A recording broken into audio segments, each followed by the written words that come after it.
শীতের শুরুতে টাঙ্গাইলের ৬ আনি বাজারের প্রায় ১০০ বছরের পুরাতন তুলাপট্টিতে লেপ তোশক তৈরি ও বিক্রির মহোৎসব চলছে। শীতের তীব্রতা প্রতিরোধে দোকানে ভিড় করছেন ক্রেতারা। এতে একদিকে বিক্রি যেমন বেড়েছে, তেমনি বেড়েছে কারিগরদের ব্যস্ততা। মীর আনোয়ার হোসেন টুটুলের প্রতিবেদন জানাচ্ছেন তাসিন তারিন। শীত মৌসুম এলেই নতুন নতুন লেপ তোশকের কদর বাড়ে। এই সময় বেড়ে যায় বিক্রির পরিমাণ। টাঙ্গাইল জেলার বিভিন্ন হাটে বাজারে বসে এইসব দোকানপাট।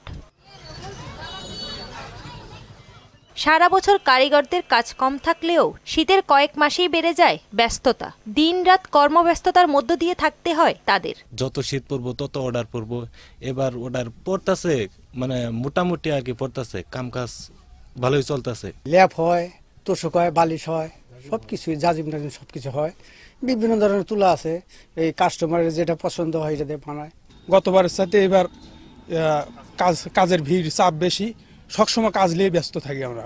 এই বছর শীত নিবারণে টাঙ্গাইলবাসী ভিড় করছেন লেপ তোশকের দোকানগুলোতে। প্রকারভেদে দাম কিছুটা বাড়তি বলছেন ক্রেতারা। সামনে শীত আসতে যাচ্ছে, যে কারণে আমি আজকে ল্যাব বানানোর জন্য এখানে আসছি। 5 স্টার তুলা এই 3200 টাকা দাম, 3100 টাকা কইছি। ন্যাপ তোষক বালিশ আমার কাছে ভালোই মনে হয়েছে, যে জানে আমার পুরনো দোকান, এই দোকান থেকে আমি সবসময় মালডাল কিনি। চলতি বছর কাপড় ও সুতার দাম না বাড়ায় খুশি বিক্রেতারা। আমরা সীমিত লাভে দোকান করি এবং ল্যাপ তোষক এগুলা স্বল্প দামে আমরা খুব কম লাভে দিচ্ছি। গতবারের থেকে এবার একটু ভালো, কিন্তু নির্বাচন পরিচালনার জন্য একটু সমস্যা মনে হইতেছে। সামনে মাসে হয়তো বা একটু সেল, একটু বেচাকেনি কম হবে।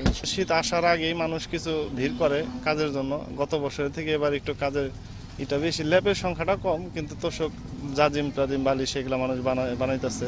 সামনের দিনগুলোতে লেপ তোশকের বিক্রি আরো বাড়বে বলে মনে করছেন দোকানিরা। তাহসিন তারিন, মোহনা সংবাদ।